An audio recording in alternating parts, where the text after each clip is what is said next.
Okay, today we're going to talk about stock prices, which is in the end just another application of the no cash on the table principle, the competitive model.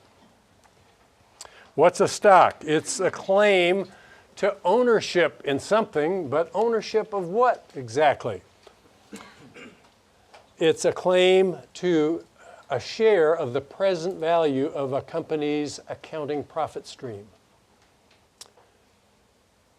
If you own, let's say a company has 1,000 shares out there, if you own 100th of them, then you are the owner in a very real sense of 1/10 of that company's accounting profits now and forever.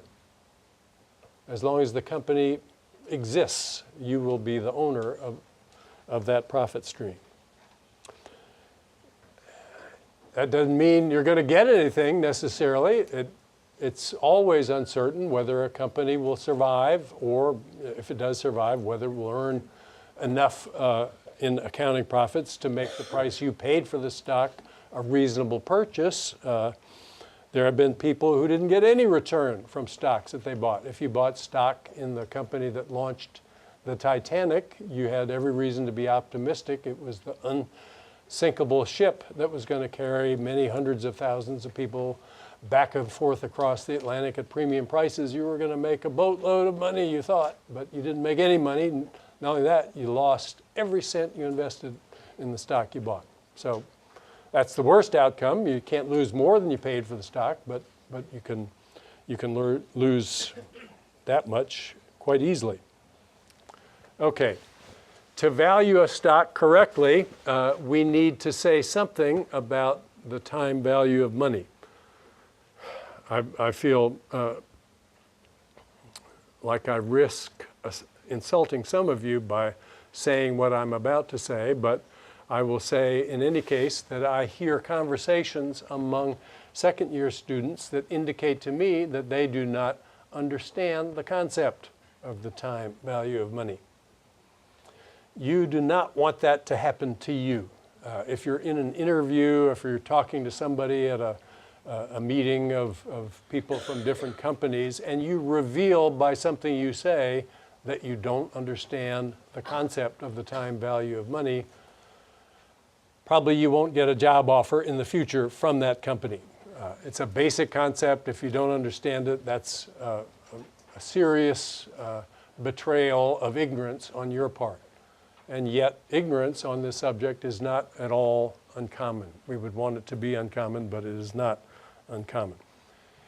If you don't remember any formulas, if you don't try to memorize formulas relating to the time value of money and think only in terms of the equivalence between these two questions, you will not only understand the time value of money concept clearly, you will never make a mistake by misremembering or misapplying any of the relevant formulas. So if somebody asks you, if the interest rate's 10% right now, in annual terms, what's the present value of $110 to be received a year from now?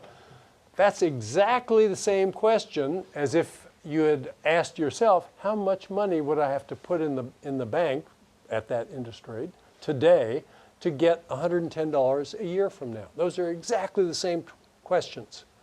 And if you can remember to ask the second question, then you can remember that this is the equation that defines the present value you're looking for. That's the amount of money you have to put in the bank today, PV, present value. If you put that amount in the bank today, how much will you have after a year? You'll have 1 times that. That's the principal you put in. Plus you'll have the interest rate times that. That's the earnings on the money that you put in the bank today. R is the interest rate expressed as a fraction. In this example, 10% is 0.1. So PV times 1.1 is equal to 110. That's the translation of that question. If you can remember that that's the relevant question to ask, you can't help but get that equation right. And if you get that equation right, you know the present value formula is just the future sum divided by 1 plus the interest rate if the future sum is a year out. You can't get it wrong, but not only that, you really know what the concept means. It means the amount of money I have to put in today is less than what I expect to get out because money is going to accumulate interest over time. You're up to speed on all dimensions of the concept. If we have multi-year problems, it's the same problem exactly, just extended in a trivial way. I'm choosing numbers to make the calculations come out trivially simple, but it would be a simple concept no matter what. The interest rate's now 20% a year. I'm going to get $144 not in 1 year, but in 2 years. What's the present value of that sum? I ask the question, how much would I have to put in the bank today to get $144 back in 2 years' time? Well, PV is the answer to the question. I put PV in the bank today. I leave it in the bank for 1 year. I get 1 plus R times PV. Then I've got that amount. I leave that amount in the bank for a second year, and I get 1 plus R times that. That's PV times 1 plus R squared. And so the solution is PV times 1 plus R squared, divide that side by 1 plus R squared, divide the right-hand side by 1 plus R squared too, and you get that the PV of $144 received 2 years from now is exactly $100. That's what it is. So somebody says you can either have $144 in 2 years or $100 now. Which would you prefer? If there were no uncertainty, you'd say, I don't care. That's the same equivalent value. It's not a ruse. It's not a trick by the bankers. It's not. Money has an implicit cost. If you don't use it and let someone else use it, they get a benefit from it, and that's the compensation they've got to give you. And that's why money that you're not going to get until later isn't worth as much as money that you're going to get now. A company's accounting profit is $100,000 per year. The interest rate is 10%. What's the present value of this company's economic profit? It's going to get $100,000 a year forever. What's the present value? Well, now we've got an infinite sum. It's $100,000 a year from now divided by 1 plus the interest rate, plus $100,000 2 years from now divided by 1 plus the interest rate squared, and so on. It's going to take an infinite number of years to do that. What do? We could memorize a formula for the sum of a geometric series and calculate it. But what if you forgot the formula, which more than one of you has done when you were at the relevant stage of the educational process? You'd be in just as good shape as if you hadn't forgotten it, if you could remember that the question is, how much money would I have to put in the bank in order to generate a return of $100,000 a year? That's the same equivalent question to ask yourself. So you're going to get $100,000 a year return if you own this company, and the interest rate's 10%. How much money would you have to put in the bank to generate a return that big every year? $1 million. It's a question. There's no excuse for getting questions like this wrong. But people do get them wrong. You would regret if you got it wrong. Suppose the company has 1,000 shares outstanding. How much is each one worth? How much would it sell for in a competitive market? Well, what do I have claim to? I have a claim to a proportional share of the company's accounting profits now and forever. In other words, the present value of them. Present value of them is $1 million. There are 1,000 of us, each with an equal claim to that stream. So $1 million divided by 1,000, you don't need a calculator. It's just 1,000. That's the value of a share. What if the accounting profit were twice that big for this firm? What would the stock price be then? It would be the present value of the profit would be $2 million, and the price per share would be 1,000th of that, or $2,000 a share. The price of the stock is proportional to a change in the price of stock is proportional to the change in the value of the accounting stream. The efficient markets hypothesis is another application of the no cash on the table principle. When I have taught the efficient markets hypothesis in the past, there have almost always been students in the Johnson School classes whose parents were equity managers. They managed money for a living.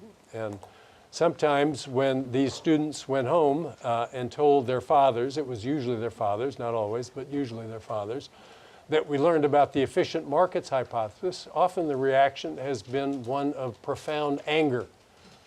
They want their children to withdraw from the school. Any school that would teach you nonsense like that, I'm not paying tuition for that kind of stuff to be thrown in front of you. The efficient markets hypothesis is not nonsense. There are nonsense versions of it, but if you treat the concept with respect and don't overstate what it has to offer, you will profit by knowing about it, no matter what your parents do for a living.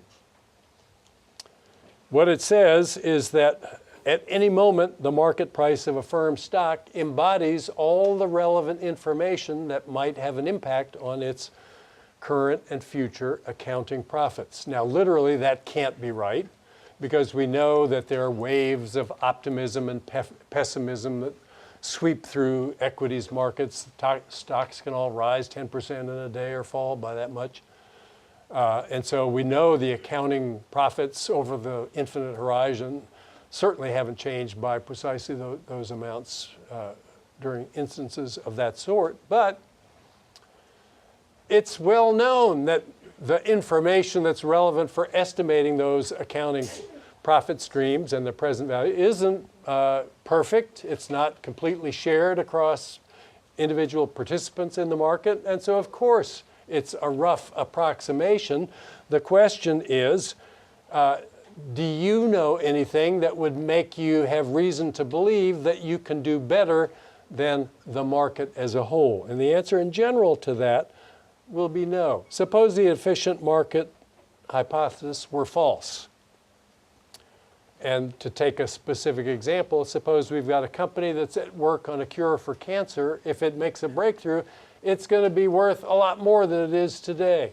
Nobody expects it to make progress very quickly on this, but it just so happens that they come up with a key breakthrough, and all of a sudden they've got it. So it's going to double their accounting profits from tomorrow forward. What would happen if everybody knew that and the firm's price, which had been $100, didn't go immediately to $200? What would happen? There would be cash on the table. Any schlemiel could make money by just buying the stock and sitting there watching it go up to 200. You'd want to borrow as much money as you can, mortgage your house, get your parents to kick in. You could make as much money as you could raise money to invest in if it didn't go to $200 in a split second, as long as it takes you to place your order. And one thing we know is that in general, if you're not lucky, if you're not hardworking, if you don't have some unusual, hard to duplicate talent, you don't make money just out of thin air. There's cash on the table occasionally for short periods of time, but in general, there won't be cash on the table available to schlemiels for very long.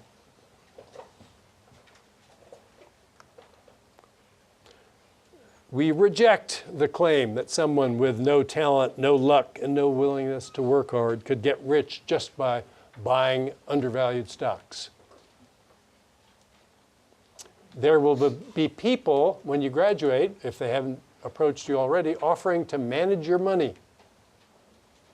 Put your money with me and I'll earn better than a market rate of return. That's not true on the average. Half of them are going to earn a worse than market return. Half of them, by randomness, will do better. And they will charge you fees, and so the net return to you of letting them manage your money will be negative in almost all cases. That's the message of the efficient markets hypothesis. Somebody wants to manage your money for a fee, tell him, no thanks. I'm going to buy index funds or something where nobody's collecting a fee. I'm just trusting to get. Now, might you do better if you were skillful and had insight? Yeah, you might. What if there were a portfolio manager who said, I'm going to put together a portfolio of companies that earn way more than extra normal profits. I'm going to find the companies that have moats around them, and I'm going to buy them, and the extra profits they get, you'll have a claim to the accounting profits of those companies. You're going to do better if you give me your money, and that's what I'm going to do with it. Well, what's the flaw in that argument? If that argument were true, there would be cash on the table. Do you expect to earn supernormal returns by investing in a fund like that? No. If the funds invested in companies like that did produce a higher than average return, everybody would be trying to buy stocks in those companies, and they would keep chasing after those stocks until such time as there were no more cash on the table. And that would be when the return to those stocks, even though they do earn higher accounting profits, the return to them, if you take into account the extra money you have to pay to buy those stocks, would be no more or less than the return you would get from buying other company stocks. That's the efficient markets hypothesis. And if you think that's wrong, well, be careful out there. You're gonna face some pitfalls that you're not going to be sufficiently vigilant to avoid than if you didn't hold the belief that you could do better than the market. Some people do better than the market. Not this year or last year, but for 50 years on the average. So what's going on there? Isn't that a clear refutation of the no cash on the table principle? A clear refutation of the efficient markets hypothesis? No, it isn't, any more than the claim that the $30,960,000 current salary of LeBron James is a disequilibrium. That's completely not. That's an equilibrium salary. It can persist as long as he's able to do what he's able to do. If anyone could do what he's able to do, he wouldn't be earning that much.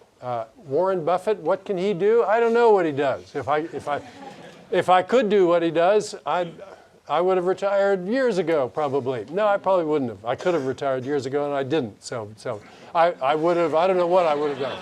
I would have given more money to Planned Parenthood. Is what I would have done. So not anyone can do what he does. He has a rare skill. He can meet the executives of the company and figure out something about them in ways that other people can't. He can comb through the 10Ks and the other company records and spot patterns that other people can't spot. And because of that, he's able to trade in ways that enable him to beat the market year in, year out. Not every year. He's had some bad years. Not every year. But on average, he's done pretty well. He did not spot Apple as a good buy as soon as I did. Why don't you buy Apple? People, I don't understand the business model. I don't understand it's tech. I don't understand that. He's been buying Apple lately, and good for me. I've been getting a nice boost because other people are buying it because they saw him buying it. If he's buying it, it must be good. So he doesn't always get it right, but he gets it right more often than not. But that's not a violation of the efficient markets hypothesis. Buy monopolies. You'll do better. Well, I wrote a book in the 1990s about winner-take-all markets, and a lot of it is about network effects and other cumulative advantage processes. If you get good at something, that makes it easier to get even better at it. So you think about Google and search. Search was pretty bad at first. Yahoo would search for stuff for you, but they wouldn't find much of interest. Google figured out a cool algorithm that would steer you to the information that was likely to be of value to you. much better than anyone else. And it was free, so everybody started using it. Lots of people started using it. And the more people who used it, the more data they had, and so the more they could refine the algorithm to steer you even closer to what would be exactly the thing that you were looking for.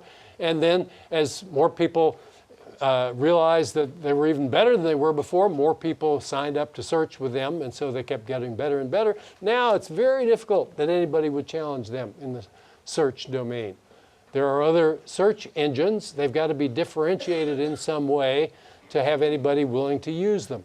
DuckDuckGo doesn't keep track of you. At least they say they don't keep track of you. And if you care about that, you're willing to tolerate the fact that they don't have as good search results as Google does. Maybe you use DuckDuckGo most of the time, and when you can't find what you want, then you use Google. So cumulative advantage processes like that are very difficult to compete with. If everybody knew about them, then the prices of the stocks in the companies that benefit from them would be bid up to reflect that. But I thought that I was onto that before the market was onto that. And so I was buying companies that I thought would have extra normal returns in excess of what the market anticipated. So I bought Microsoft stock. They had a lock on the operating system. It was a crappy operating system. But since everybody was using it, everybody else had to use it or they couldn't communicate with their colleagues. So how do you make headway against that? The only way that anyone made headway against that was when the desktop started to become irrelevant. It was when mobile became the dominant source of revenue in the tech industry, and Microsoft missed out on mobile completely. I didn't see that coming. I paid $39.75 for the shares of Microsoft I bought in 2000, March 2000. I finally pulled the plug on that investment in September of 2011, and I got $25.74 per share for the shares that I sold.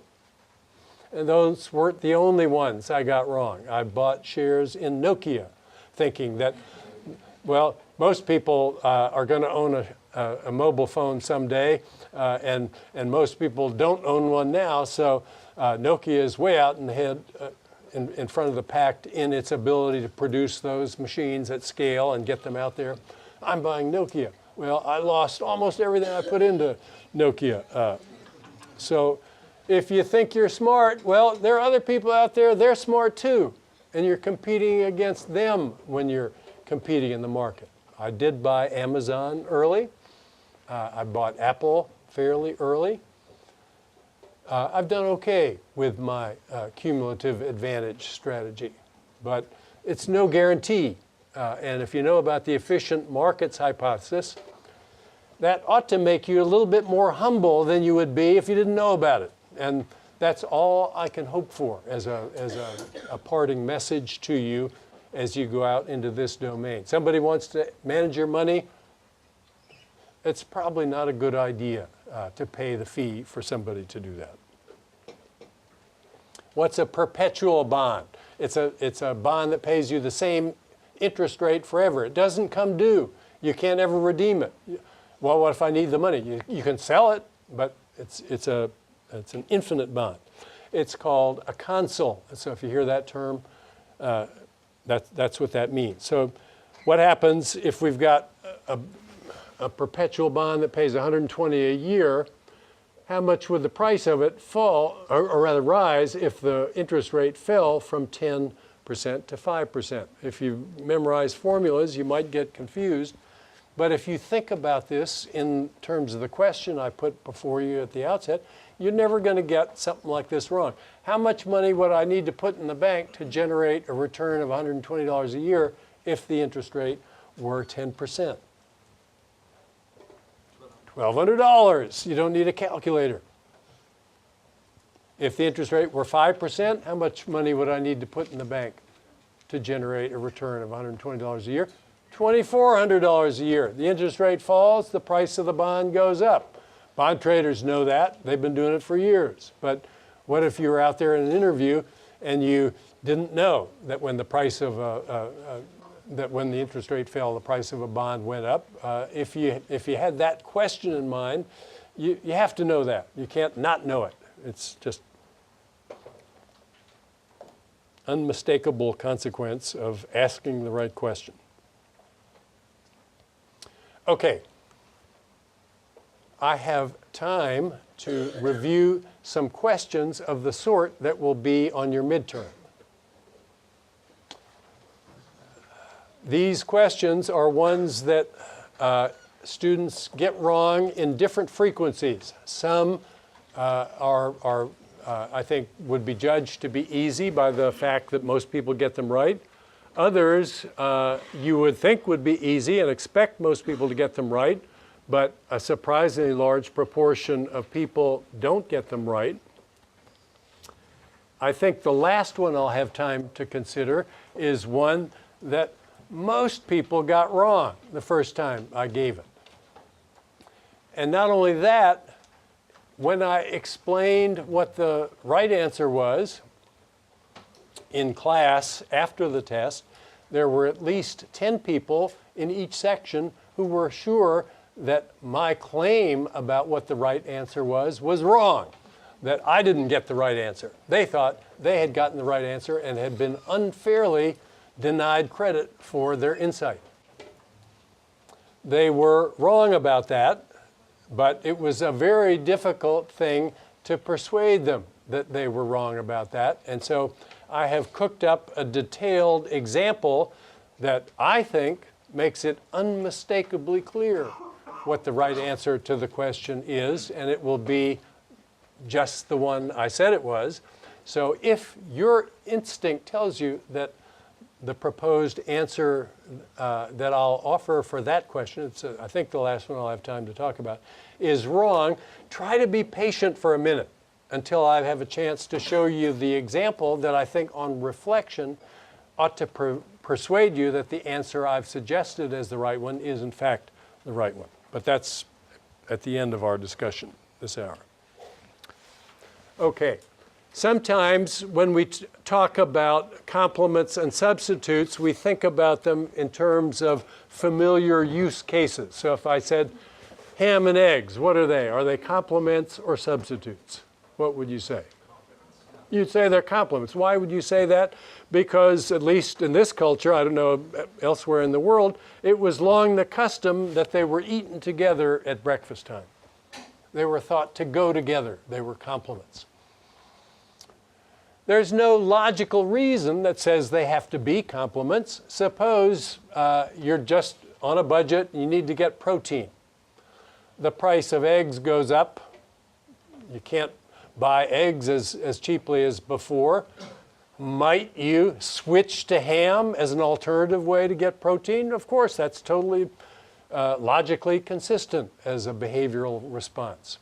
So you could say, really, the question of whether ham and eggs are substitutes or complements is an empirical question. We have to see whether, when the price of one goes up, how do people respond? Do they desert the other good or do they move toward the other good? That will tell us whether it's a complement or a substitute. This question asks you to suspend whatever prior beliefs you might have about whether the two goods are substitutes or complements, and reason about what they must be based on the observed price changes. Okay, so what are the facts assumed in the question? We have a fall in the price of tennis balls today. What happens in response to that? There's a fall in the price of gym shorts tomorrow. What does that tell us? Does that tell us that gym shorts are a normal good? No, it doesn't say anything about that. A normal good is one you buy less of when your income goes up. We're not given any relevant information. It's an inferior good? No, same reason. It's a complement to tennis balls. Well, I just said you can't always tell by thinking about the goods whether they're complements or substitutes. The other choice, it's a substitute for tennis balls or none of the above. It's going to be one of those answers, C or D. It's a complement or a substitute. So the price of tennis balls went down. What did that lead people to do? It led them to play more tennis. And if they wore gym shorts to play tennis in, that would mean they'd need more gym shorts. But it might be that they play more tennis so they don't go to the gym as often. They wear tennis shorts to play tennis in, and now I don't need as many gym shorts. It could mean I need less gym shorts than before. But I'm told here that the price of gym shorts fell. So what does that tell me? That tells me that when I played more tennis, the demand for gym shorts went down. That's why the price of them fell. So what are they? They're substitutes. And the only way you could tell really whether it's a complement or a substitute is see the direction of change in response to a change in the price of one. What does that do to the observed price subsequently for the other one? Could be a complement, could be a substitute. And if you can't remember any rules, which I can't, or at least don't like to, you can go to the canonical cases, coffee and cream. Nobody really thinks that when the price of coffee goes up, people switch to drinking cream. Could there be such a person? Yeah, logically there could be, but that's not anybody I've ever met or you've ever met. So see what happens in that case, and then that's the rule that will govern how you would answer a question like this. And then think about, so that's the complements case, think about a substitutes case, and go by the observed correlation in the price changes. Harry. When you say the demand for gym shorts falls, do you mean that the curve actually shifts? Yeah, so here we're thinking of something happened that the price of tennis balls today fell. Maybe there was a shift in the supply curve of tennis balls. I'm thinking about a movement along the demand curve in that case. And what happens? The demand curve for substitutes and complements shifts either in or out, depending on which, and the price of them shifts accordingly. Okay, the director of a bus company tells you this. He says that for each 1% fare hike, we lose 1% of our total revenue. So you right away think, oh, this is going to be a question about elasticity, but elasticity isn't defined in terms of price changes and total revenue changes. It's defined in terms of price changes and quantity changes. So we're going to have to do a little digging to be able to see what's actually implied by this information. So that's all we're told. An increase in fares by 1%, we lose 1% of our total revenue. So what do we conclude from that? Demand is price inelastic. Can we conclude that? Can we conclude that the demand for bus service will go up as fares increase? Demand is price elastic. A 10% fare increase will produce a 20% reduction in riders. More than one of the above are true. So that's our set of choices. What does the information tell us? A 1% increase in price says we get a 1% reduction in P times Q, total revenue.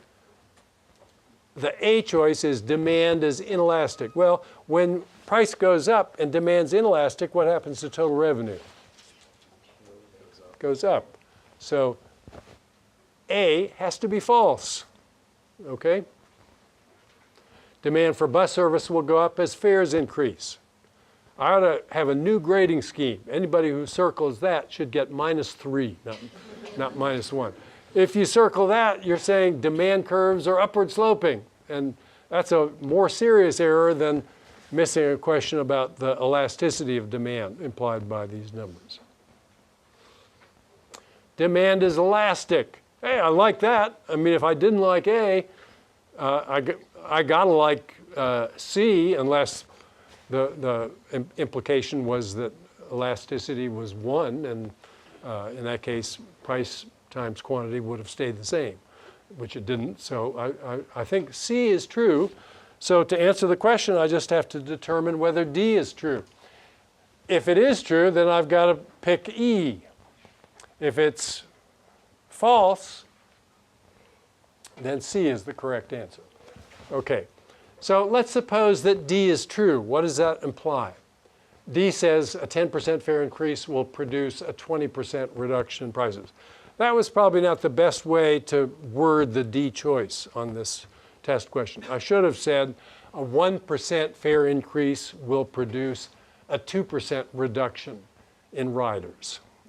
Because elasticity is a local concept, and I should have kept the price change smaller than 10% just to avoid any possible confusions about whether it was a local concept or not. So if this statement is true, it implies that the elasticity of demand for bus service is 2, absolute value. What's the original total revenue? If P1 and Q1 are the original price and quantity, P1 times Q1 is the original total revenue. And if I have a 1% fare hike, what does that do? That raises the price from P1 to 1.01 P1. Anybody? I'm just expressing 1% increase as a percentage, as a decimal change in the price. So 1.01 times the original price is the new price. I got a 2% reduction in ridership. If the elasticity of demand was 2, that meant the new ridership was not Q1, it was 0.98 times Q1. So the new total revenue is 1.01 P1 times 0.98 Q1, and that's equal to 0.99 times the original total revenue. So a 1% increase in price produced a 1% decline in total revenue. So this statement that the bus director made is equivalent to the claim that elasticity of demand is equal to 2. But to do that, you got to sort of do a little digging. You can't just look at it and see that. At least I couldn't. I had to do a little digging to see that. Not all the questions will require that you do that much digging. The design of the test is meant to be such that if you got some mastery of the ideas, you can score some points. But if you have only limited mastery of the ideas, you won't score as many points. So you need to have some questions that sort students into different buckets in accordance with how much they've mastered the concepts that we're trying to get across. So not all the questions can be easy. Some of them have to require a little bit more of you, but none of them beyond your ken. They're all doable, but you have to be attentive and give some care to get the right answers on some of these. A simple application of the efficient markets hypothesis or the no cash on the table principle. You need a license to operate a taxi. If you don't have a license, you can't do it. A license can be bought and sold in the market. If you have a license, you can operate a taxi, you'll get $100,000 a year in revenue. Your expenses, setting aside whatever implicit cost there will be to owning a license and not selling it to somebody else, will be $40,000. If the license were free, you would have an economic profit of $60,000 a year. If you understand the no cash on the table principle, you know that that would not be an equilibrium. For the price of the license in the open market to be free, everybody would want one. And the price of it would keep getting bid up until the economic profit somebody got from owning a taxi license would be 0. What would that price be? Well, again, there's a present value calculation here.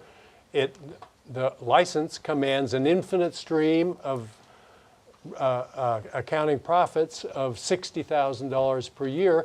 How much would I have to put in the bank in order to generate a reward of that magnitude if the interest rate were 10%? You don't need any formulas. You don't need any calculators. It's just bang, bang, you're done. $600,000. C is the correct answer to the question. Most people, I would expect, would get that one right. Is there anybody here who looks at that question and says, oh, I don't think I could do that? if that's what you think, you're really not ready to take the midterm. This question should seem like an easy question to you, and you shouldn't be able to imagine how you could possibly get it wrong. So if you're not there, you need to cover some ground between now and Saturday. In the trucking industry, which is perfectly competitive, here's more no cash on the table principle. There's a technological innovation made available that increases the fuel economy of diesel-powered trucks. Drivers are supplied with perfect elasticity. What does that mean? There's a huge pool of them working in factories at a wage of W.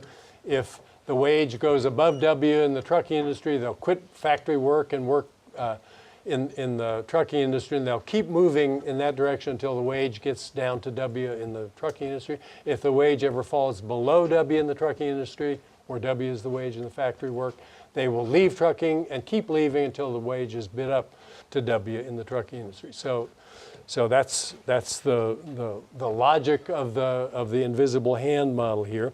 So what will this technological development do? Will it cause drivers' incomes to rise in the long run? No, because drivers' incomes will be set by the opportunity cost of working in the factory industry. That's their elastically supplied alternative opportunity. It'll cause trucking company economic profits to rise in the long run. No, economic profits will be zero in the long run. You have to know that. That would be an immediate no answer to that. Cause shipping rates to fall in the long run. You have to immediately like the sound of that sentence. That's the invisible hand in essence. The firms bring out cost-saving innovations, hoping to make extra profits, which they do in the short run, but the competition among them drives those profits down to zero. The ultimate beneficiaries are the consumers who pay lower prices. That's the story. Is it right? There are all sorts of exceptions to it, but you need to know the story, and that's what this question is designed to test for. Then you're given the chance to say all of the above are correct, or more than one of the above are correct. Does that make this a trick question? No. It makes it a slightly harder question because you could know that C is correct, but what if one of the others is correct? Then maybe you'd be tempted by one of those last two options. But if you know the model, you know that C is the only one that's correct. There isn't more than one that's correct. And it's certainly not true that none of them are correct.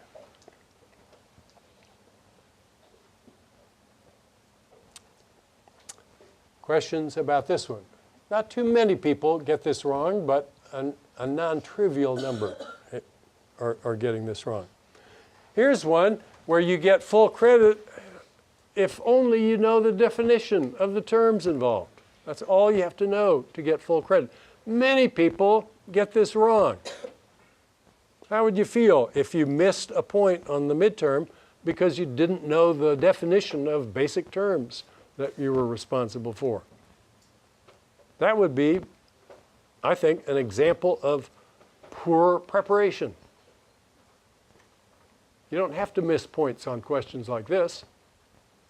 What's the definition? The definition is that economic profit is what's left over. Here's explicit costs. If you take explicit costs off of the total revenue pie, you're left with accounting profit.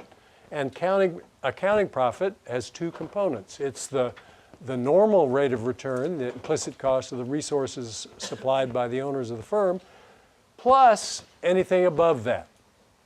That's the economic profit. So economic profit, what's that? Total revenue minus explicit cost minus normal profit. It's just a definition. Questions about that?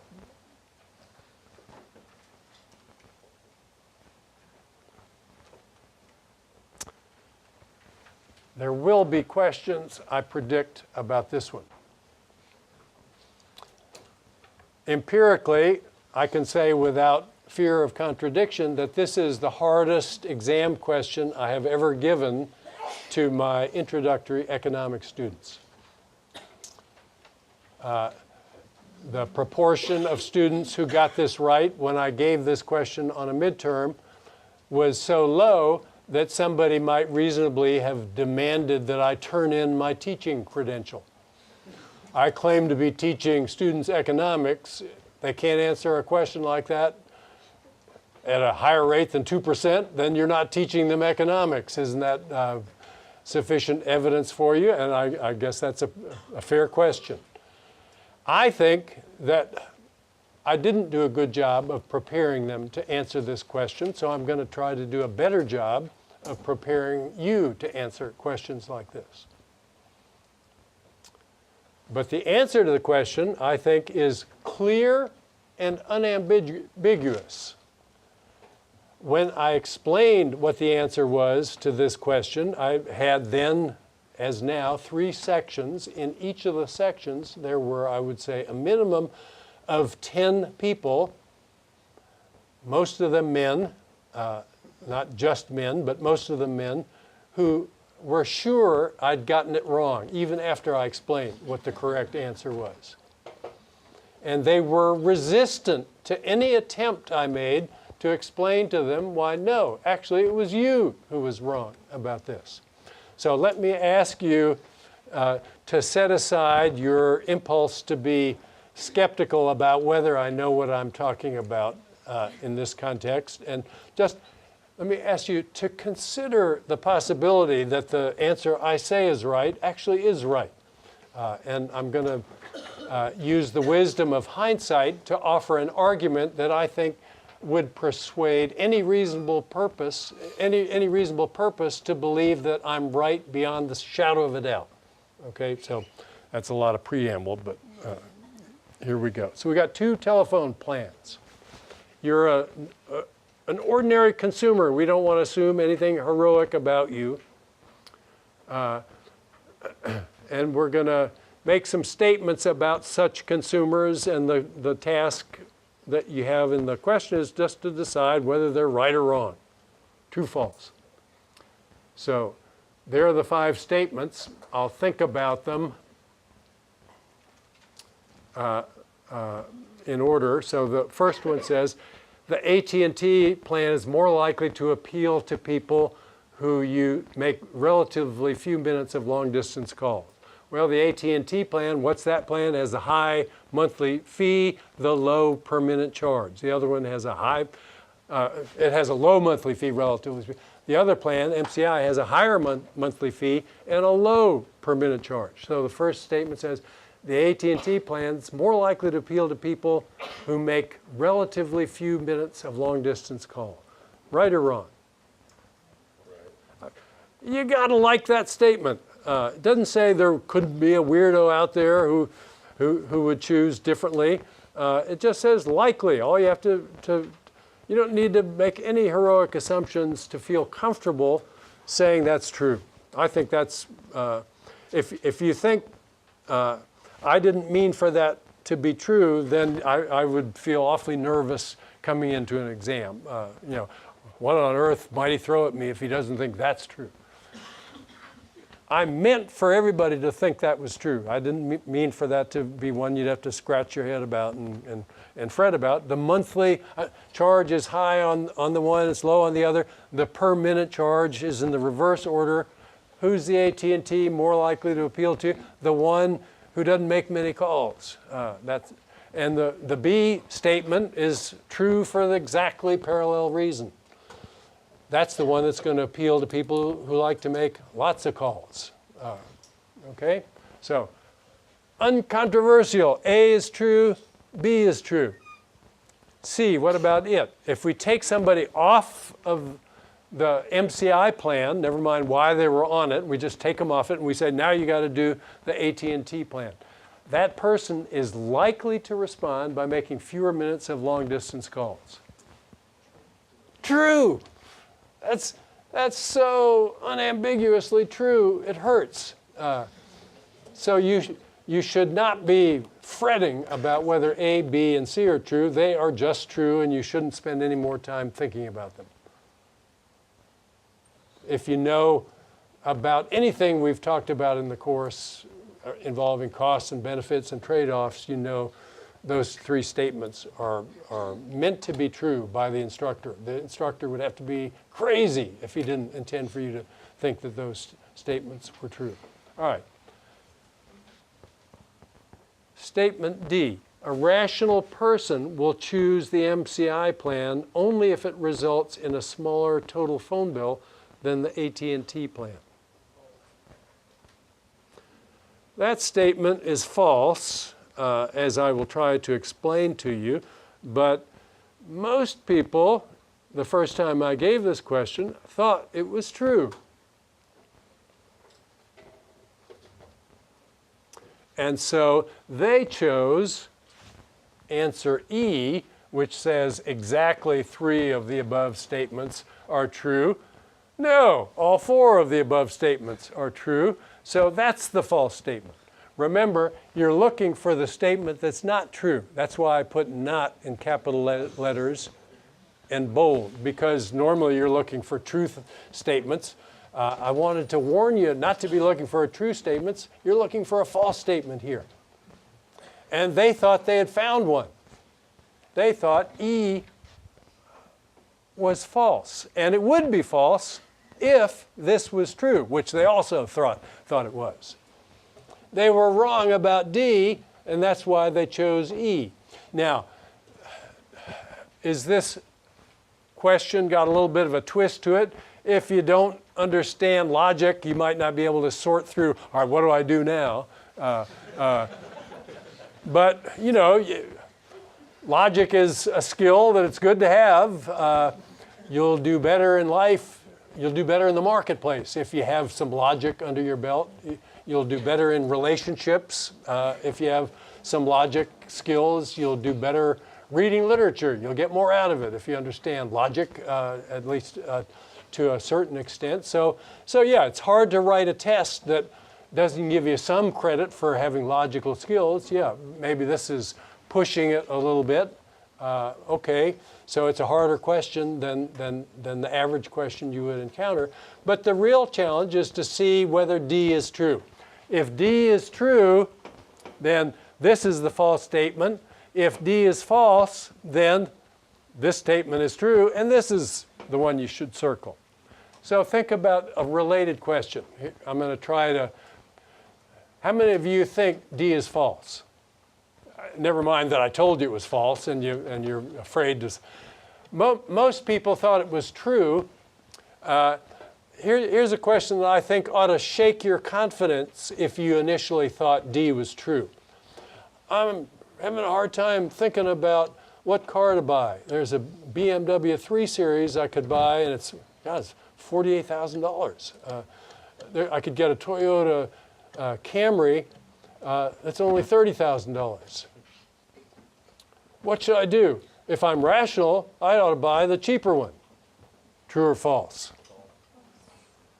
Would anybody say true to that? What's the rational consumer trying to do? Buy the cheapest thing on offer? No. The rational consumer is trying to buy the best thing on offer for him or her. Which is the best thing on offer here? That depends. That depends. It depends how you feel about talking on the phone on the one hand versus how you feel about spending the same money you would spend talking on the phone instead on other things. So the task here is to figure out whether any rational person out there might choose the MCI plan knowing full well that she would spend more on it than if she'd chosen the AT&T plan. And the answer is yes, of course there are rational people like that. Are you old enough to have been around when there were plans that charged you by the minute for your cell phone coverage? Yes. I don't remember how old you are. You're all about 27 or 28, I'm guessing. So some of you came right out of undergraduate school. Some of you are 50. But most of you were around during that switchover. Did anybody buy one of the unlimited plans, which were quite expensive? You'll remember when they were offered. Did anyone buy one? And did you spend more in total on it than you would have spent if you'd had a plan that charged you 10 cents a minute? Yes. Because you like to talk. And you didn't want to be worried about somebody breathing down your neck every extra minute you talked. Those plans are attractive if you like to talk. You wouldn't have bought one unless you like to talk. So what I'm going to do is show you, all I need is one example of a person who looks normal and would choose the MCI plan, even though she would spend more on it than if she chose the AT&T plan. So here is Miss Susan Normal. She's rational. She obeys all the axioms of the rational choice model. And she gets utility from two things: talking on the phone and spending money on other stuff.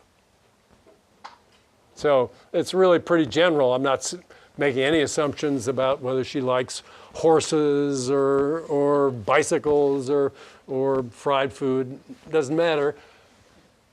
Utilities from talking on the phone, utilities from spending money left over on other things. And look at the patterns. The more she talks on the phone, the more utility she gets. Where do these numbers come from? I picked them out of the blue. But they're reasonable numbers. She gets more utility the more she talks. The increase in utility as she talks more gets smaller and smaller as she talks more and more. That's the law of diminishing marginal utility. We're not talking about a Martian here. We're talking about a normal Susan consumer. Look at the pattern here. She spends more on other goods. She gets more utility. But again, the rate at which she gets more utility diminishes with the additional units of expenditure. So do we want to say any example based on her won't count because she's irrational? She's got weird preferences that ought to be ruled out by the assumption of rational. No, she's totally normal. What's she going to do if she's on the AT&T plan? I've got the raw data here. I'm going to harvest, and I'm going to create a new table that says if she talks so many minutes on the phone, here's what she'll spend, here's what she'll have left over to spend on other goods, and I'll retrieve the utilities from that and put them in a new table. So if she buys the AT&T plan, she spends $20 on it, and if she doesn't talk any minutes at all long distance, then she has $80. She doesn't get any utility from talking on the phone. She's not talking on the phone. She has $80 left to spend on other goods, and I go back to that earlier table where I saw that if she had $80 to spend on other goods, here's the utility she would get from that. And so I put in the $3,280 there, and that's her total utility. And I construct all the other entries in the same fashion. So let her spend 100 minutes. That means her bill on AT&T is $30, 20 fixed fee, 100 minutes times 10 cents a minute, that's another $10. That leaves her 70 to spend on other goods. And I go retrieve the utils from calls from the other table, the utils from other goods from the other table. I add those two and I get 4,100. I do that for all the combinations. And I get the final column in the table, and notice that it starts off at 3,280, 4,100, 4,780, 5,200, then it starts falling, 5,100, 4,900. This is a classical consumer budget problem. How should I split my time between phone use and other goods? I should keep fiddling with it until the bang for the last dollar spent in the two categories is as close to being the same as I can make it. And that's my maximum utility if I'm forced to choose in 100-minute increments for phone calls. Anybody unhappy with this? Anybody want to say, well, it's no fair to count her. She's clearly a weirdo by virtue of that pattern. No, this is normal. This is hyper normal. We can't find anything weird about her to write about. You know, she's dog bites man, not man bites dog. Now I stick her on the MCI plan and she has to ask herself, what'll I do now? Well, I construct a table in exactly the same fashion as before. If she's on the MCI plan and she doesn't make any calls, she spends $40. That's the fixed fee on the MCI plan. That means she's got $60 left over to spend on other goods. She gets 0 utils from phone calls. She gets 29.80 utils from other goods. Total utility, 29.80. And I do every row in the exact same fashion. And notice what happens. Her utility starts off low, it builds, it reaches a maximum when she talks for 500 minutes a month, and then it falls off again. So if she were on MCI, what would she do? She would choose to speak 500 minutes. How much did she choose to speak when she was on the other plan? 300 minutes. Is that weird? No, there's nothing weird about that. We didn't stick her on these plans. She looked at the two plans and asked herself, which one will make me happier? And the answer was which plan would make her happier? The AT&T plan or the MCI plan? The MCI plan. Which plan costs her more? The MCI plan. The MCI plan costs her $65. What did the AT&T plan cost her? $50. So is D true or false? What was D again?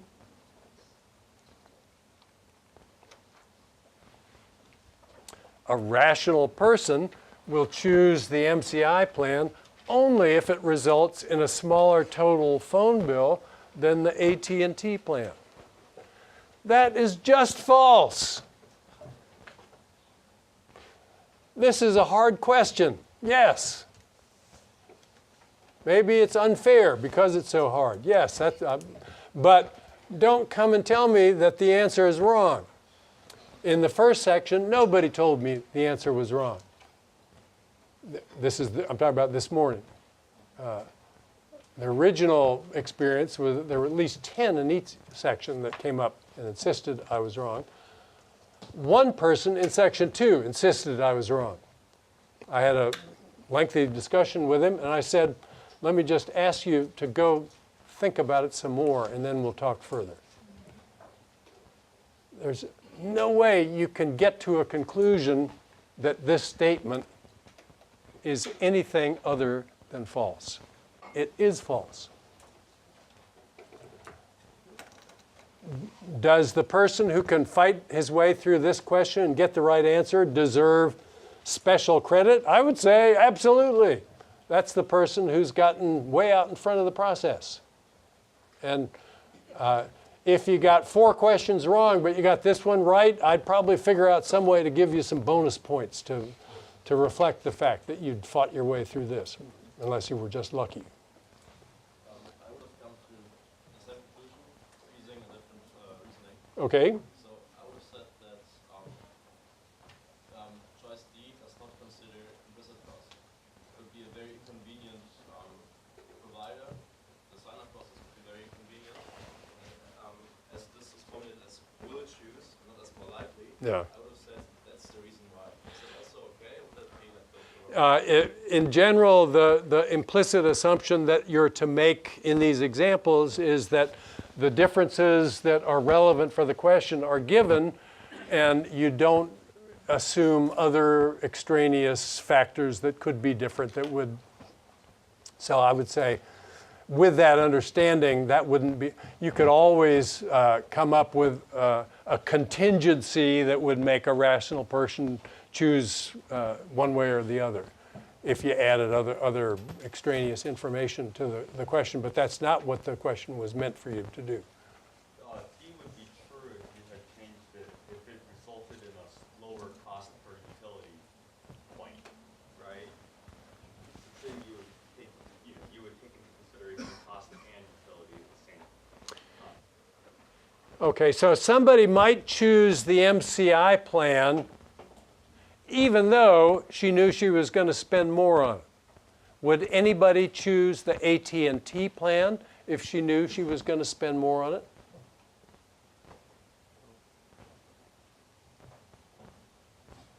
What's the attraction of the AT&T plan?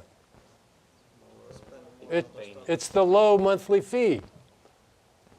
If you're going to spend more on it, then how can it be in your interest to choose that plan when you could get a lower monthly fee and spend less money by choosing the MCI plan? So if I asked you, if I said a rational person would choose the AT&T plan if and only if it results in a smaller total phone bill than the MCI plan, what would the truth value of that statement be? True. True. And I did do that one year. And having explained the earlier version of the question to people, people just by rote said false to that choice, and they got it wrong because it was true going the other way. If you don't understand the principles, you're more likely to get it wrong. And the midterm will have mostly questions that most of you will get right without having to dig too deep. You just have to know the material at a reasonable level. But I'll try to invent some questions to ask you that will enable those of you who have really mastered the material to demonstrate that fact.